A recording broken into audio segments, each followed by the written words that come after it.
Քննարկում ենք հարց համար 11-ը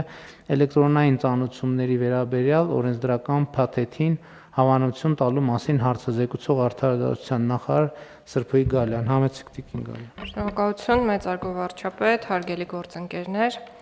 Նախագծերի փաթեթով շատ կարևոր քայլ ենք կատարում ֆիզիկական եւ իրավաբանական անձանց ծանուցումների հարցը լուծելու տեսանկյունից։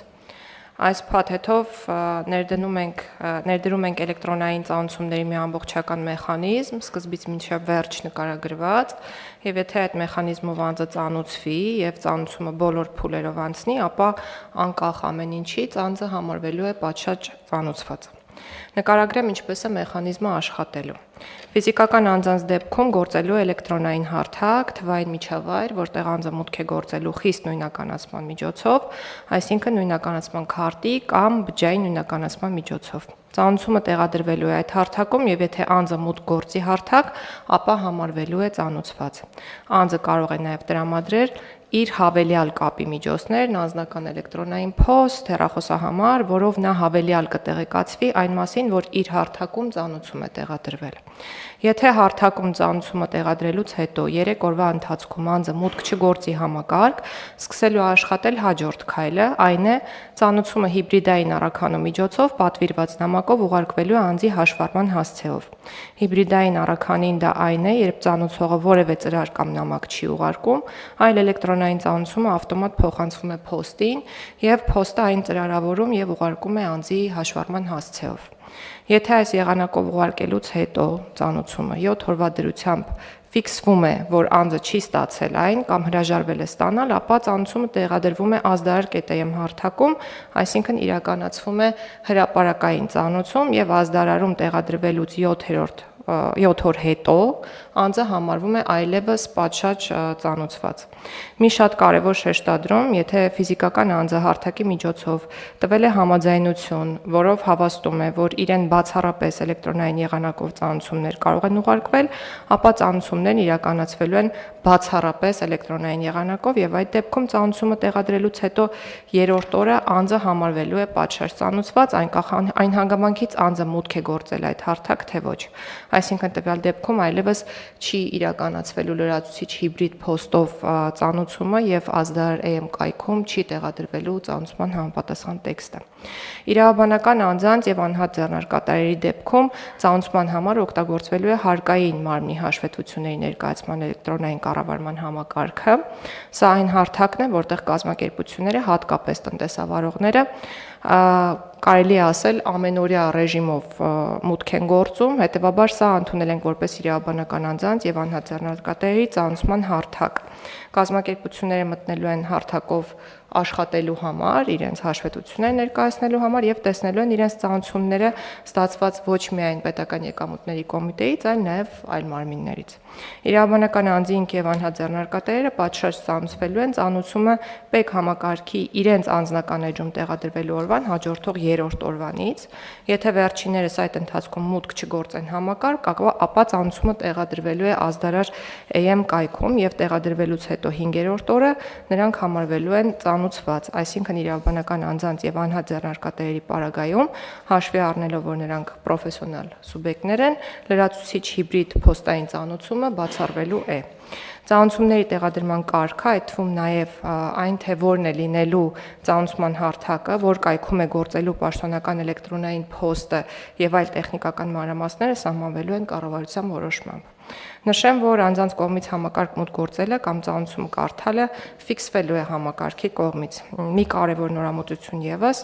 պետական եւ տեղական ինքնակառավարման մարմիններից բացի իրավաբանական անձանց եւ անհատ ձեռնարկատերերին եւս հնարավորություն է տրվելու միանալ այս հարթակին եւ այլ անձանց ծանուցել էլեկտրոնային եղանակով, որը եւս կհամարվի պատշաճ ծանուցում։ Նախագիծը ընդունվելու դեպքում այն ուժի մեջ է մտնելու 2026 թվականի հունվարի 1-ից։ Խնդրում եմ կողմ քվեարկել նախագծի հաստատմանը։ Շնորհակալ եմ տիկին Գալյան, հարգելի գործընկերներ, այս նախագիծը ըստ էության նշանակում է, որ Հայաստանի Հանրապետությունում ըստ էության դե յուրե վերացվում է ես ծանուցված չեմ հասկացությունը։ Դե յուրե, դե ֆակտո չգիտեմ ինչքանով, բայց դե ֆակտոյի մասին էլ տիկին Գալյանը նշեց բոլոր հնարավոր տարբերակներով Այսինքն օբյեկտիվորեն, եթե օբյեկտիվորեն եւ ողջամտորեն նայենք այս սխեմային, ըստ էության տարբերակ չկա, երբ որ մարդը նաև դե ֆակտո ծանոթված չլինի։ Խնդիրն այն էր, որ միջևի մենք բազմաթիվ իրավիճակների հետ ենք բախվում, երբ որ մարդը դե ֆակտո ծանոթված լինելով, ըստ էության պետական մարմինները չեն կարողանում դե յուրե ապացուցել, որ անձը ծանոթված է, ու ամենատարբեր խնդիրներ է սա առաջացնում եւ կարծում եմ շատ էական եւ կարեւոր փոփոխություն է, բայց այս համատեքստում հարցը, որը ծագում է, հետեւյալն է. հիմա մենք պաշտոնական քաղաքացու, պաշտոնական էլեկտրոնային փոստի գեներացումը ինչպես ենք պատկերացնում, այսինքն ասացիք, որ կառավարության որոշմամբ մենք սահմանելու, բայց կարծում եմ այսօրվանից պետք է մենք արդեն հստակ գծագրենք եւ պատկերացում ունենանք, թե ինչպես է այդ համակարգը աշխատելու։ Մենք արդեն ունենք հստակ պատկերացում եւ աշխատում ենք ոլորտի մեր գործընկերների հետ։ Այս պահին հանրային ծառայության համարանիշի հիման վրա էլեկտրոնային փոստերի հետ կապված է աշխատանքը իրականացվում եւ այն հարթակը, որի մասին որ խոսեցի, ըստ էության այսօր էլ կա, բայց թույլ տվեք անունը չհնչեցնել եւ սպասել կառավարության որոշման ընդունմանը։ Իհարկե, ես ուզում եմ շեշտել, որ սա առաջին քայլն է, որը արվում է այս ոլորտում, որպեսզի էլեկտրոնային ծանոթման համակարգը սկսի գործել, հետո մեր ոլորտի գործընկերների հետ համատեղ աշխատանքի արդյունքում իրականում ավելի ճկուն է դառնալու եւ ավելի հարմար քաղաքացու օգտագործման տեսանկյունից։ Այսինքն մեր խնդիրն այն է, որ ապագայում, երբ գործի համապատասխան հարթակը, բոլորը իրենց ծանոթությունները ստանան էլեկտրոնային եղանակով, ճակերտների մեջ լինի դա պարտադիր, որպեսզի հաջորդ քայլերը այլևս չգործեն։ Խոսքը հիբրիդ փոստի եւ ազդարար AM-ի մասին է։ Ես կարծում եմ, որ այս գլխից պետք է մտածել, որ նաև բջջային հավելված պետք է ունենա, որպեսզի նաև բջջային հավելվածների վրա մարդիկ կարողանան ներբեռնել եւ այդ ծանոթություն ստանալու պահին, այսինքն ծանոթվեն իրենք, որ հաղորդագրություն կա, որպեսզի նայեն, իհարկե այն դեպքերում, երբ որ իրենք ուզենալու են ծանոթվեն, եթե չեն ուզենալու, այդ արդեն ուրիշ պատմություն է, դա արդեն այլ տրամաբանությամբ կլուծվի։ Խնդրեմ, պարոն Հարություն։ Շնորհակալություն, պարոն վարչապետ Տիկին Գալյան, 3 կարճ հարց ունեմ։ Ընտրությունների այս թղթային ծանոթությունները LS հարթակով են լինելու, թե մենք այլ կարգավորմամբ ենք լուծել այս հարցը,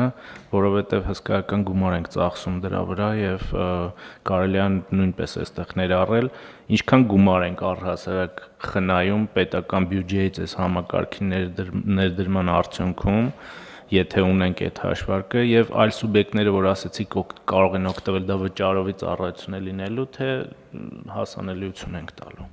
Շնորհակալություն, պարոն Հարությունյան։ Բոլոր պետական մարմինները, տեղական ինքնակառավարման մարմինները եւ նաեւ ֆիզիկական իրավաբանական անձինք հնարավորություն են ունենալու ծանոթություններ ուղարկել այս հարթակի միջոցով։ Սա նշանակում է, որ այս հարթակը ոչ թե միակ պարտադիր ծանոթման հարթակն է լինելու, այլ գործելու է որպես դեռևս այլընտրանքային միջոց այն ծանոթությունների համակարգերի, որոնք ներկայում գոյություն ունեն։ Ուղղակի օրենքով սահմանված կարգով ծանոթություն իրականացնելու պարագայում քաղաքացիները, ինչպես արդեն նշվեց, համարվելու են պատշաճ ծանոթված, այսինքն ձեր առաջին հարցին պատասխանն այն է, որ այո, կարող է այդ ծանոթման process-ը կազմակերպվել նաև այս հարթակի միջոցով։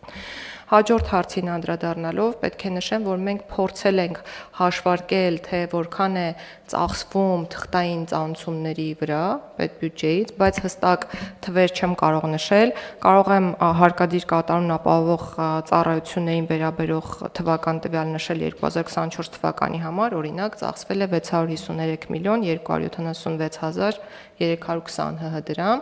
այս տարվա բյուջեով մոտ 100 միլիոնով այս ծախսային տողը կրճատվել է եւ նաեւ բոլոր պետական մարմինների պարագայում մեր ֆինանսների նախարարության գործընկերները ասել են, որ կրճատումներ եղել են։ Ինչու ամբողջությամբ չի կրճատվում այդ ծախսային տողը, որովհետեւ դեռևս ունենք հիբրիդ ծառայությունը, այսինքն հիբրիդ փոստային առաքման հնարավորությունը դեռևս նախատեսում ենք, բայց մոտ ապագայում մեր կանխատեսումն այն է, որ շատ ավելի քիչ պետք է դիմենք այդ հիբրիդ փոստային առաքման ծառայությունից օգտվելու տարբերակին, ինչ վերաբերում է եւ ունեմ այստեղ դեպարտամենտի ծախսը, եթե հետաքրքիր է, 24 թվականի ծախսը շուրջ 1 միլիարդ է կազմել օրինակ, որը բավականին մեծ գումար է։ Մենք նախկինում քննարկումներ ունեցել ենք մի քանի միլիարդ, 4 եւ ավել միլիարդ ծախսվում է կապված տարվա առանձնահատկություններից, կապված ընտրություն կա, ընտրություն չկա։ Մենք 4-5 միլիարդ նվազագույնը այդ ծանոթությունների վրա ծախսվում է, թղթային ծանոթությունների վրա։ Ինչ վերաբերում է երրորդ հարցին, փոխվարչապետի հետ նաև քննարկումներ ենք ունեցել այս մասով եւ մեր միտքը գնացել է այն ուղղությամբ, որ հարթակից օգտվելը պետք է լինի վճարովի եւ պետական մարմինների եւ ֆիզիկական ու իրավաբանական անձանց համար։ Իհարկե, այդ վճարի չափը պետք է լինի պակաս, քան թղթային ծանուցման համար նախատեսված վճարի չափը, ուղղակի սա մտածվել է նրա համար, որպեսզի կարողանանք կանխել ավելորդ ծանուցումների ուղարկումը տարբեր մարմինների կողմից եւ տարբեր ֆիզիկական անձանց կողմից։ Իհարկե, այդ վճարի չափը կարող է սահմանվել մինիմալ, օրինակ 1 նիշի համար սահմանվել 1 դրամ։ Չէ, իսկ փոստ ունենալը մարդ փոստի համար չի վճարելու, չէ։ Չէ, ուղարկողի, միայն ուղարկողի։ Այսինքն ստացողը ոչ, որևէ բան չի քաղաքացու համար բացելու ենք պաշտոնական էլեկտրոնային փոստ։ Այո։ Այդ էլեկտրոնային փոստի համար քաղաքացին չի վճարելու։ Փոստը ունենալու համար քաղաքացին չի վճարելու, պարոն վարչապետ, եւ ուզում եմ շեշտադրել նաեւ կրկին այն հանգամանքը, որ հարթակ մուտք գործելուց հետո քաղաքացին կարող է լրացնել իր համար ցանկալի էլեկտրոնային փոստի հասցեն կամ իր հեռախոսահամարը եւ ծանուցում ստանալու վերաբերյալ ինֆորմացիան ստանալ իր կողմից նախընտրելի եղանակով։ Այստեղ ուղղակի ես ուզում եմ նշել, պարոն վարչապետ, որ հիբրիդային փոստի գոյությունը դեռևս իրավաբանական կոնսենսուսի մաս է։ Իհարկե մենք անընդհատ մտածում ենք ոնց անենք, որպեսզի ծանուցումները լինեն բացառապես էլեկտրոնային,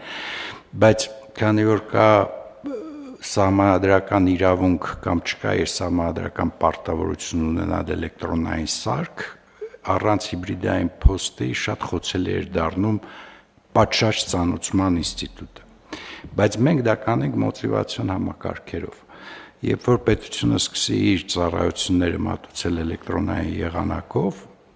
այսպես թե այնպես միգրացիա լինելու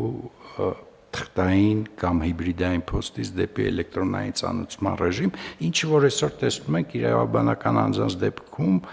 բեկում շատ հանգիստ ստացվեց, որովհետեւ թղթային ծանուցման հարց այլևս գոյություն չունի, որովհետև կա պարտավորություն, եթե զբաղվում ես բիզնեսով, պիտի վճարես հարկեր, եթե վճարում ես հարկեր, պիտի բեկի հետ ունենաս էլեկտրոնային հաղորդակցություն։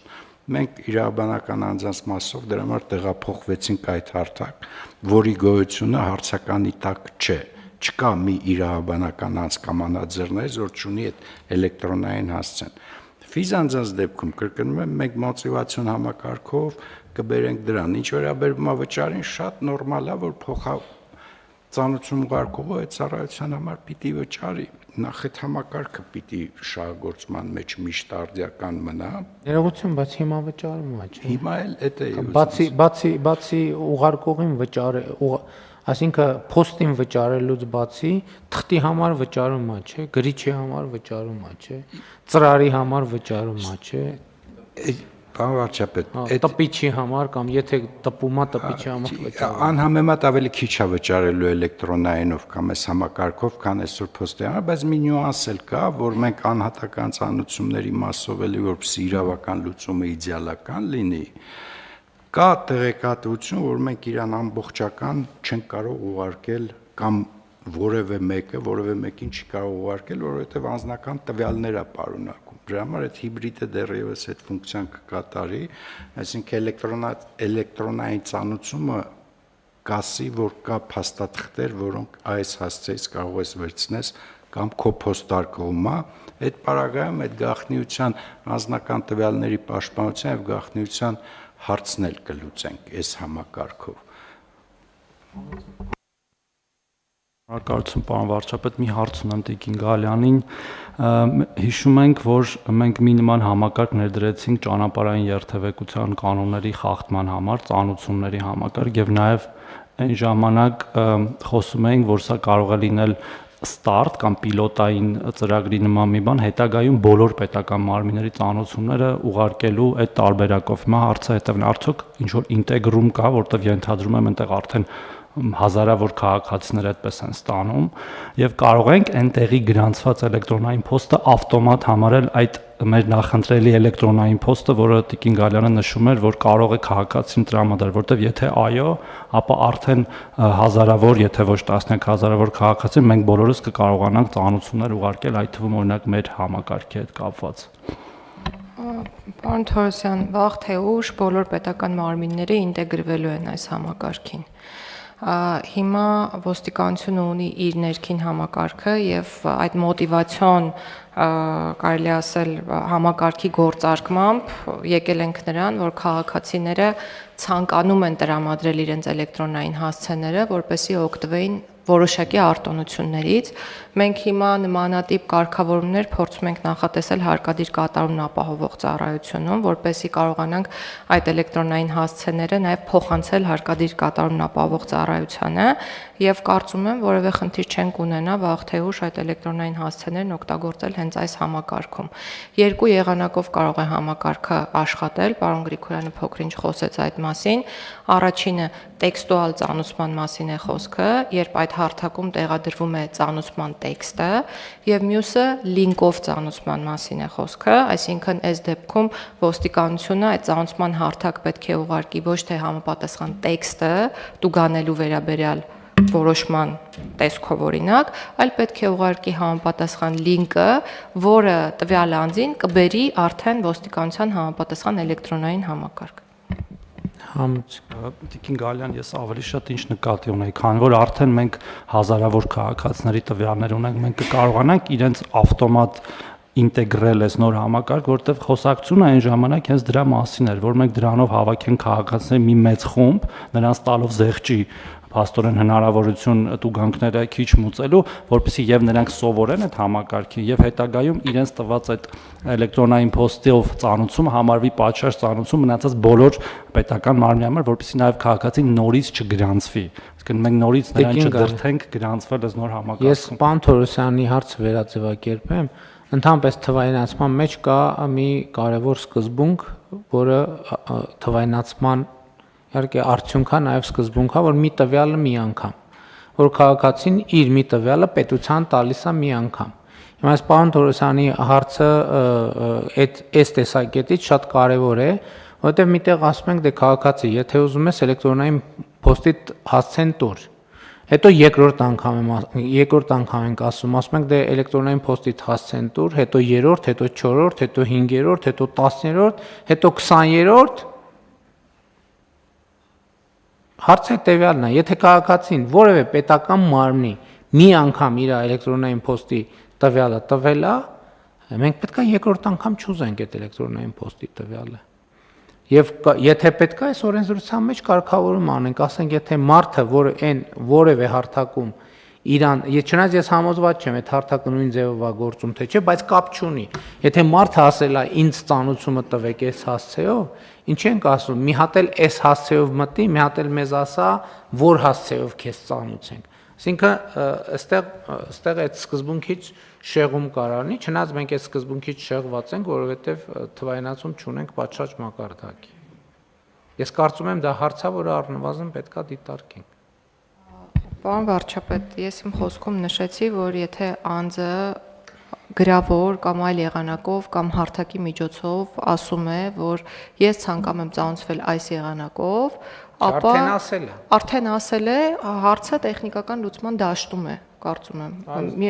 Միարժեքորեն հնարավոր է այդ հարցը լուծել։ Եթե ասել է պետություն, կառավարություն, եթե ես ճանապարհային երթևեկության կանոնները խախտել եմ եւ ինձ տուգանել եք, ինձ այս էլեկտրոնային ձևով ծանուցեք։ Հա,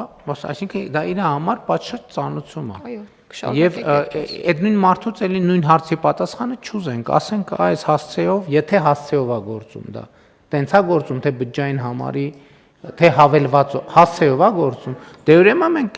օրենքի մեջ պետքա կարգավորում անենք, ասենք, եթե մենք հարթակով մեզ քաղաքացին որևէ տեղ տվել է, ասելա ինձ ծանուցեք այս հասցեով, իրան երկրորդ անգամ չենք հարցնում, քեզ որ հասցեով ծանուցենք, որտեվ դա առնվազն ներվայնացնող է, կասի լավ հասկացանք, մի անգամ ասցինք 2, 3, 4, ոչ չենք կարող ամեն օր ասենք մեզ որ հասցեով ծանուցենք։ Պարոն վարչապետ, հիմա նախագծում արդեն իսկ այդ կարգավորում կա, եթե անձը գրավոր տարբերակով ներկայացրել է կոնկրետ էլեկտրոնային հասցե, անկախ նրանից թե որ պետական մարմինն է ներկայացրել, համարվելու է պատշաճ ծանուցված, այնպես որ այդ խնդիրը լուծված է, իսկ հենց այս հարցը զուտ տեխնիկական լուծման ենթակա հարց է։ Բան ունեիք ասելու Տիկին Սարգսյան։ Պարոն վարչապետ, երբ որ երթևեկության կանոնների մասով մենք մոտիվացիոն համակարգը դրեցինք 20% զեղչով տուգանքը ստանալու, այս պայծրությամբ շուրջ 120,000 վարորդ ունենք, որը հարթակով գրանցված է եւ 20% բոնուսային համակարգից օգտվում է։ Մենք մեյլերը հավաքել էինք հենց երթևեկության կանոնների խախտման տուգանքների համար, շատ տեխնիկապես ուղղակի հարթակով մի հարցադրում կտան քաղաքացուն, որ սա նաեւ օգտագործվելու են մնացյալ բոլոր process-ների համար, կստանանք հաստատումը եւ որևէ խնդիր չկա էլեկտրոնային փոստը օգտագործելու մնացյալ պետական մարմինների process-ների։ Շատ լավ, բայց էլի ես մտածում եմ մենք քաղաքացուն սենց նայեմ, եթե մենք սենց թենել ստեղծում ենք մի համակարգ, ասում ենք գիտեք ինչ ազդարարում տեղադրելու ենք ու բան ենք, իրան չենք հարցնում, չէ՞ որ ազդարարում տեղադրենք։ Կլինի քեզ համարենք ծանուցված, թե չէ, չենք ասում, եթե քաղաքացին մեզ կպատասխանի, կասի համաձայն եմ, հենց ազդարարում դրեք, ես ինչ ենք նորից հարցնում, ասենք մարդ հասկանում եք, ամեն բանը, ամեն հարցումը, հարցադրումը, այդ էներգիա է։ Այդ էներգիան գնում է եւ պետական մարմնից եւ մարդուց։ Այսինքն եթե մի անգամ ասել ենք, մենք կարանք կարգավորենք, օրենքով ասենք, եթե որտեղ այս ամբողջ օրենքը դրա մասին է։ Ամբողջ օրենքը դրա մասին է, որ այն մարդիկ, որոնք բոլոր հնարավոր ձևերով ուզում են խուսափեն ծանուցված լինելուց, մենք ասում ենք, չէ, չի լինելու տենց բան։ Հիմա ինչ ենք երկրորդ անգամ մենք կարանք կարգավորենք, կարանք նույնիսկ թվարկենք, ասենք այստեղ, եթե մի անգամ տվել է, ուրեմն այդ հասցեն մենք համարելու ենք համարվելու է ծանուցված։ Դա մեր օրենքի տրամաբանությանը ես բանը իմ ասածը ինչ է, ես ինչի համար եմ դա ասում, որովհետև մի հատ լրացուցիչ գործողություն չա։ Հիմա եթե մարդը նայեց, ասենց, հա, ուզում են ինձ ծանոթեն, չեմ պատասխանում այս հարցին, ինչ ենք անելու։ Ոչ մի բան չենք կարողանալու անենք, գալու ենք մի հատ է փոխենք, ասենք լավ, քանի որ 120,000-ից 500-ն է պատասխանը, եկեք կարգավորումը անենք։ Հիմա փաստացի մարդը ծանուցվել է, տուգանքը վճարել է, 20%-ն էլ ստացել է, ճիշտ է։ Այդ ինքը աշխատող համակարգ է։ Եթե այլ խնդրեմ չկա, ես կարծում եմ, եթե այլ խնդրեմ չկա, եթե պարզվի որ չէ, պետք է անպայման տենց անենք, շատ լավ անենք անպայման տենց։ Բայց եթե կարող ենք չանել, չանենք, համեց։ Փորձեմ ֆիզիկապես նկարագրեմ, էլի, որովհետև այդ հարցը ես կարծում եմ լուծված է։ Եվ ոնց որ մենք մեր տանը ունենք փոստարկղ, հասցեն փոխելուց, ասում ենք հասցեն փոխվել է ուրիշ տեղ փնտրեք այդ փոստարկղը, այդ նույնը լինելու է էլեկտրոնային։ Մենք բոլորս ունենալու ենք էլեկտրոնային փոստարկղ։ Բայց դեպքեր կա, երբ որ անձը քաղաքացին ասում եմ մի ծանոթի դիրք ու հարթակում ես կհամարվեմ ծանոթված, ես կմտնեմ կնայեմ, պետք չի ուղարկել ինձ այդ ինֆորմացիան, ինձ մի ուղարկեք, դրեք ձեր հարթակում, ես կմտնեմ կտեսնեմ, կհամարվեմ ծանոթած, կամ ասում է SMS ուղարկի։ Ուզում եմ ասեմ, պարոն վարչապետ, ձեր ասած հարցը հաստատ լուծված է նախագծով, որովհետև այլ ընտրանք էլ չկա, այս ամբողջ տրամաբանությունը ես պեկի օրինակը դրա համար բերեցի, որ ցանկացած քաղաքացի պիտի պետությունում ունենա էլեկտրոնային աշխատասենյակ, տենց անվանենք, ու դրան կհասնենք։ Այն ինչ որ վերաբերվում է ջվո խախտումներին, այդտեղ գործել է մոտիվացիոն համակարգը, այսինքն մենք ու այդ լավ փորձը մենք այդ փորձը տարածելու ենք բոլոր դեպքերի վրա, բայց այնտեղ որոնք են որ էլեկտրոնային փոստարկղն ա տվել, որ դեպքերն ա որ ասել դու դիրքո մոտ ես կտեսնեմ ու կվճարեմ տուգանքը, պետք չի փոստատարություն, հիմա ուղղակի վստահ չեմ, բայց եթե այնտեղ տրված է փոստարկղ, դա կօգտագործվի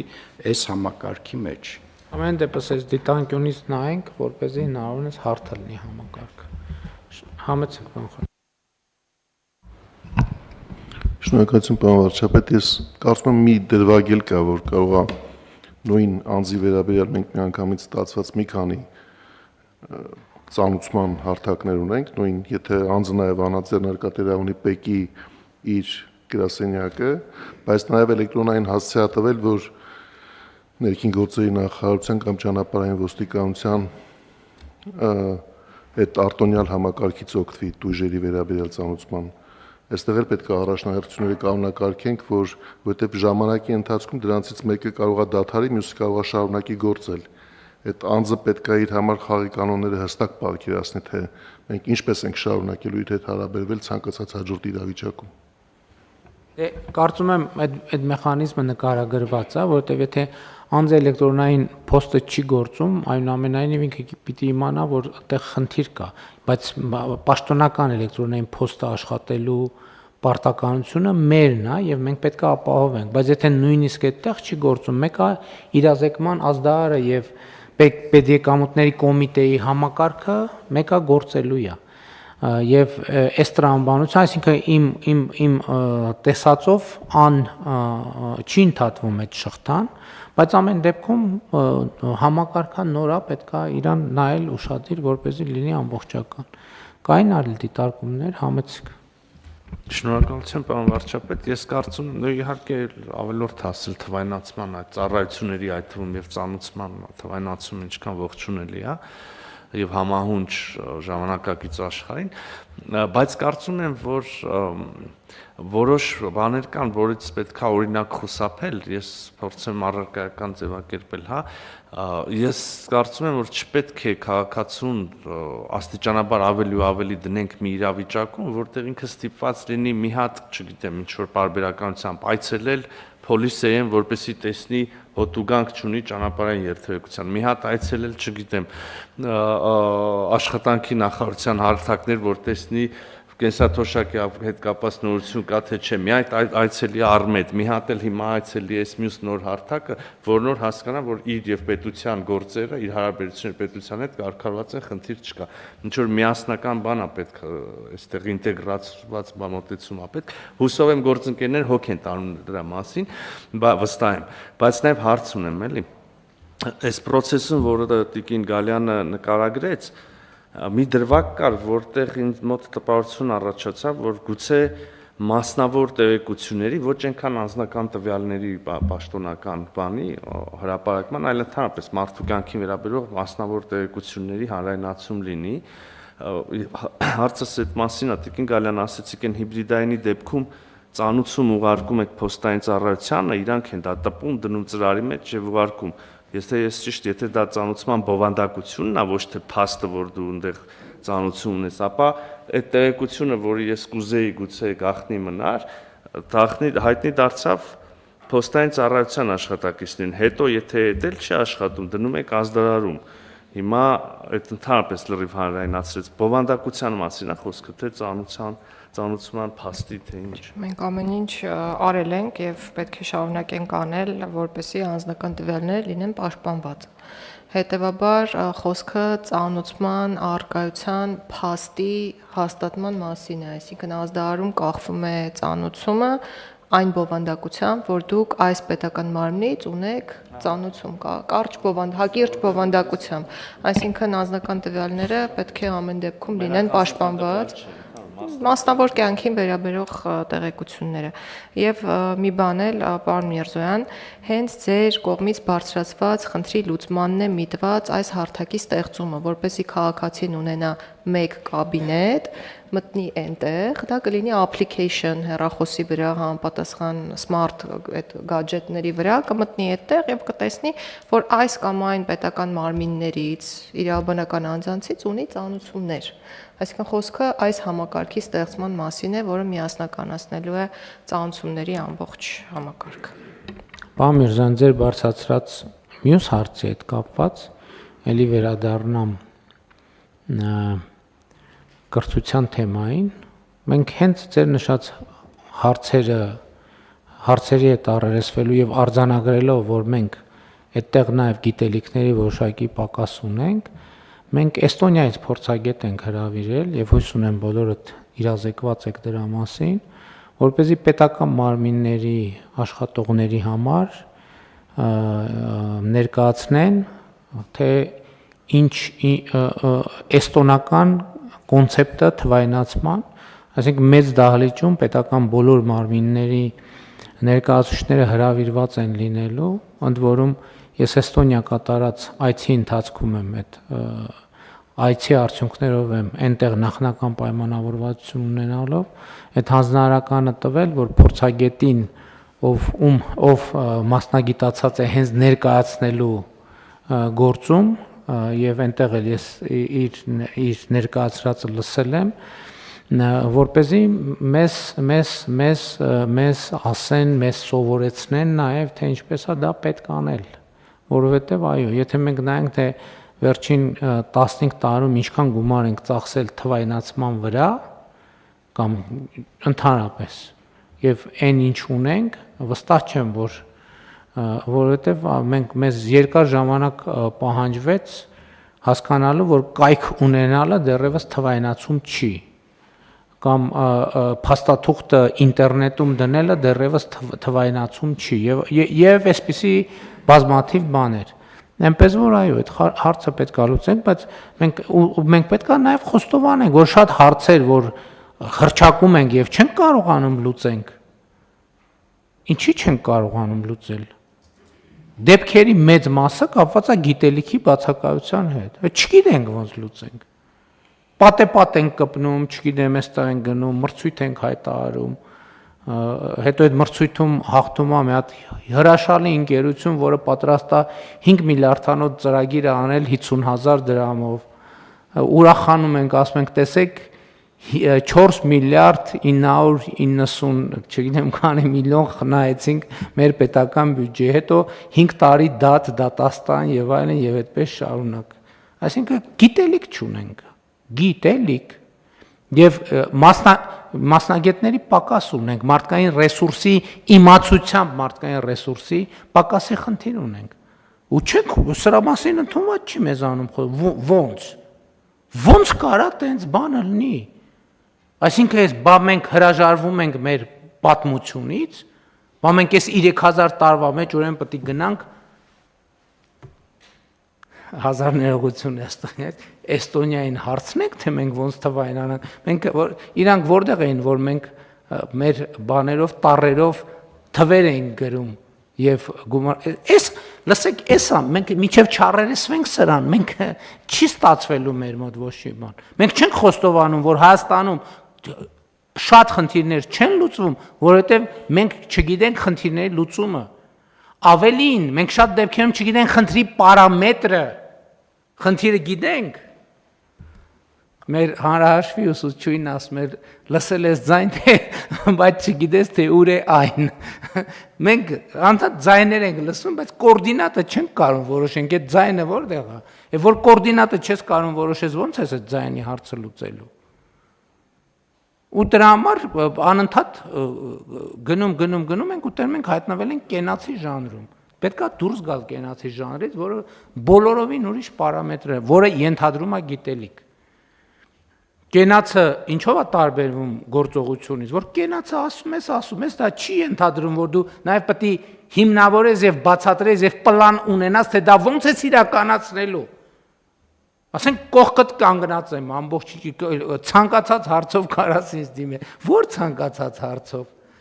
Ինչպես կարանք դիմենք, ինչ երաշխիքներ ես տալիս։ Դա կենաց ասում ես էլի։ Իսկ եթե դա գործողություն է, դրա տակ պետքա լինի հարցի բանաձևը եւ դրա լուծման ուղիները։ Համեցեք բանները։ Քանի որ անդրադարձ եղավ տվյալների քաղաքականությանը, ես ուղղակի ուզում եմ հիշեցնել, որ ազգային ժողովը առաջին ընթերցման արդեն իսկ ընդունել է հանրային տեղեկությունների մասին օրենքը, որտեղ տվյալը մեկ անգամ սկզբունքը ամրագրված է։ Այսինքն օրենքն ամբողջությամբ ընդունվելուց եւ ուժի մեջ մտնելուց հետո բայց դրա խախտման համար պատասխանատվություն կա սահմանված։ Ուղղակի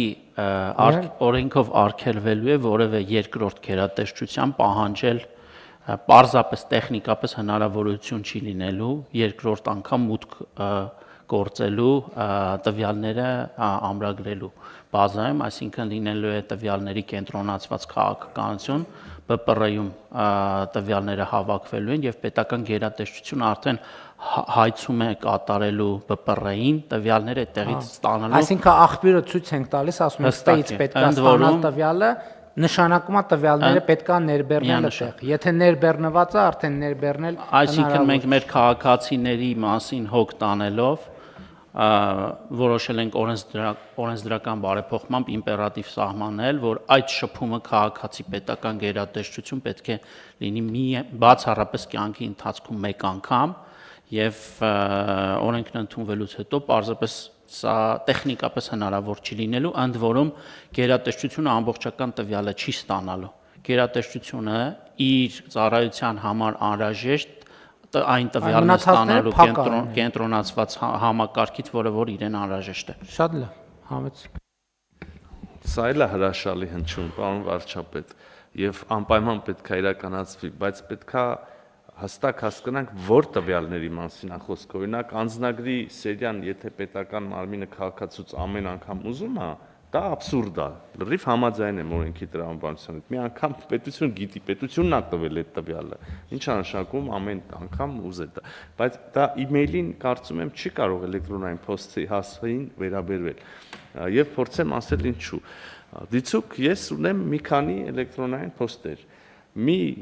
էլեկտրոնային փոստը դա, երբ որ ես պարտավոր եմ ինչ-որ դաշտում դա լրացնել, բայց ես երբեք չեմ անդրադառնում դրան, չգիտեմ, 1000-ից 1 կամ ընդհանրապես, եւ ունեմ օգտագործվող։ Հաճախ քաղաքացիները այդպիսի հնարավորության դեպքում տալիս են էլեկտրոնային հասցեներ, որոնք իրենք շատ հազվադեպ են օգտագործում։ Եվ հիմա մեր մոտ կարա առաջանա իրավիճակ, որ քաղաքացին առաջի անգամ պետության հետ առնչվի մի այնպիսի իրավիճակով, որը մեկ էլ իրան պետք չի գալու, դա է իր կեղծ էլեկտրոնային հասցեն, նու կամ չօգտագործվող կեղծ։ Հիմա համակարգը դա կհամարի որպես ճիշտ էլեկտրոնային հասցե եւ կշարունակի այն կարևոր ծառայությունները այդտեղով Բայց կներեք, բայց գոյություն ունի պաշտոնական էլեկտրոնային հասցե, որ պետությունն է բացում քաղաքում։ Այստեղ էլ ներողություն, պարոն վարչապետ, հիմա այս խոսակցության ընթացքում այն մոտ էլ է շփոթ կամ հարց առաջացավ, այսինքն մենք այն policy-ում դրած հասցեն դնում ենք մի կողմ եւ յուրաքանչյուր քաղաքացու համար ստեղծում ենք նոր էլեկտրոնային հասցե։ Տենց աշխատելու բարձ չես մաս։ Պաշտոնական հարթակով միշտ է քաղաքացին ծանոթվելու, այսինքն այդ ձեր կողմից նշված պաշտոնական էլեկտրոնային հասցեն, որը գործելու է պաշտոնական հարթակում, հարթակը իրենից ներկայացնում է ինտերֆեյս, որտեղ քաղաքացին մուտք է գործելու իր կաբինետ, այնտեղ միշտ ծանոթվելու է։ Անձնական էլեկտրոնային հասցեն հավելյալ ծառայություն է, այսինքն ինքը կուզենա կտա այլ էլեկտրոնային հասցե, կուզենա հետո կփոխի այդ էլեկտրոնային հասցեն, բայց այն ինչ արվում է հենց քաղաքացու հարմարավետությունը ապահովելու համար։ Այսինքն այս տեսանկյունից մենք Եվ այդտեղ պետք է էլ մի անգամ սկզբունքը չի խախտվում, որովհետև քաղաքացին մի անգամ ասում է ինձ այս հասցեից բացի այս հասցեն էլ։ Եթե ինքը փոխեց իր էլեկտրոնային հասցեն, էլի ինքը տալիս է երկրորդ անգամ, էլի մի անգամ սկզբունքը չի խախտվում, որովհետև ինքը մի անգամ տալիս է այս նոր էլեկտրոնային հասցեն։ Եթե ընդհանրապես ոչ մի հասցե չի տալիս, էլի չի խախտվում սկզբունքը, որովհետև կառավարությունը իր համար արդեն բացել է էլեկտրոնային հասցե։ Եթե ինքը չի մտնում այդ էլեկտրոնային հասցե, էլի չի խախտվում, որովհետև ինքը արդեն ունի հարթակներ, որտեղ կամ պեկով կամ ազդարար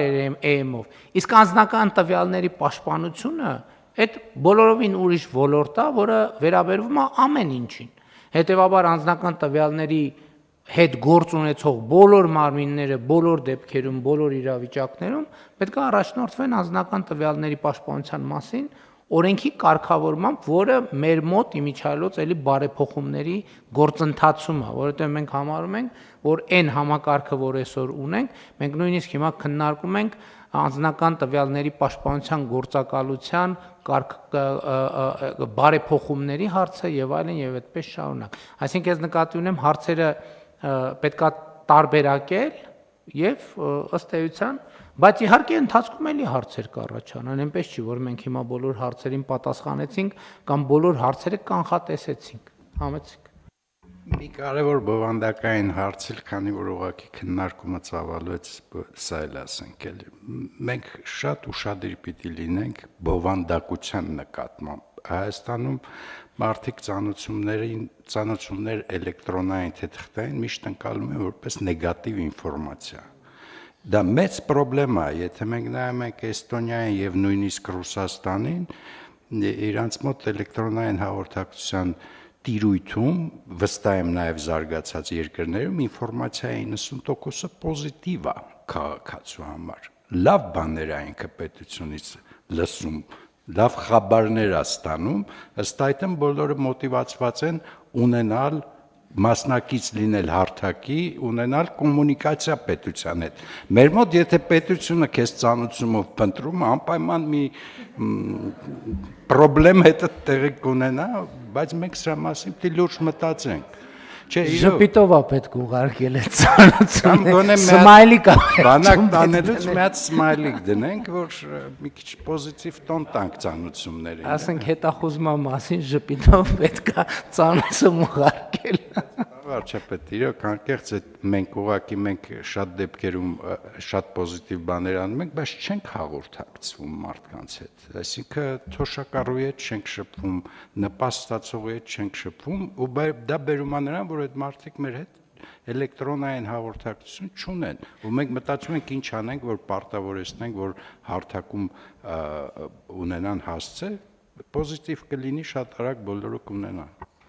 Պարոն Գրիգորյան, հիմա դուք հասակ բոլորովին ուրիշ շերտի, որովհետև ասում եք Հայաստանում պետության հետ հաղորդակցությունը նեգատիվ է, իրական Հայաստան անունով բանախոսությունների ընթացքում ես ավելի լուրջ, ոչ թե ավելի լուրջ, ավելի մեծ խնդրի մասին ասում, մեր ենթագիտակցության մեջ պետությունը ընդհանրապես նեգատիվ բան է։ Մենք չենք 30 տարվա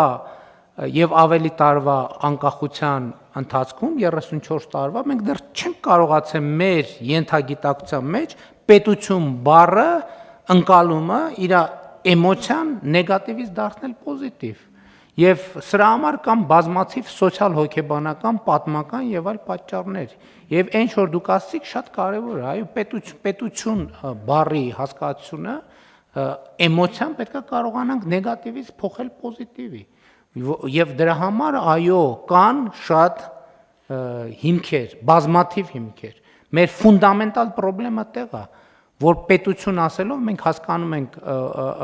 նեգատիվ ինչ-որ բան, որովհետեւ պետություն ասելով պետությունը ո՞րն է։ Իշխանություն ասելով հասկանում ենք նեգատիվ բան, որովհետեւ մեր ենթագիտակցության մեջ չկա, որ դա պետություն մեզ համար պարսկական կայսրությունն է, օսմանյան կայսրությունն է, ռուսական կայսրությունն է, այսինքն ինչ որ անընդհատ այս տրամաբանության մեջ։ Բայց դա լրիվ ուրիշ գաղափարական թեմա է, բայց իհարկե այդ թելերը գալիս կապվում են իրար հետ։ Այնպես որ պոզիտիվ ինֆորմացիաներ կծանոթենք մենք սրանից հետո։ Համեցեք։ Շնորհակալություն։ Ամփոփելով ուզում եմ ասել, որ այս նախագծի քննարկման ընթացքում միշտ բարձրաձայնվել է հարցը որպես խնդիր, թե ինչ ենք անելու մենք այդ ծանոթում ստանալուց խուսափողների հետ եւ կարծես թե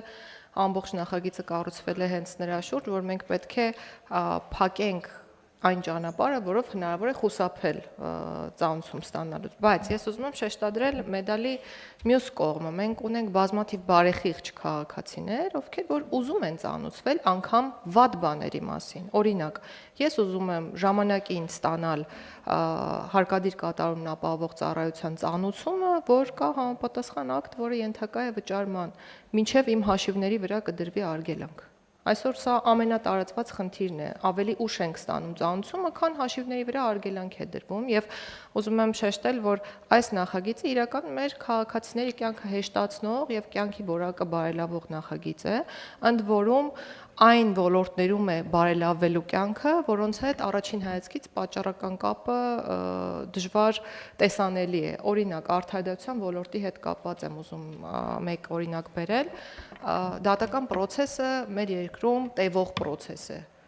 Ես չունեմ այս պահի դրությամբ վիճակագրական տվյալներ, բայց բազմաթիվ են այն դեպքերը, երբ դատական նիստերը հետաձգվում են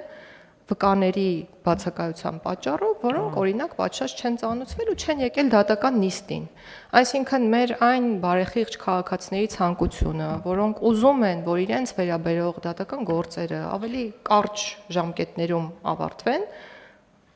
այս նախագիծը նաև անդրադառնում է ինչ որ առումով այդ հարցին։ Եվ խնդրում եմ նախագծին նայել դրական լույսի ներքո։ Շնորհակալություն։ Շատ լավ։ Ես առաջարկում եմ քվեարկենք։ Շուպիտով, ովքեր են դեմ որոշման ընդունմանը, դեմ չունենք, որոշումն ընդունված է։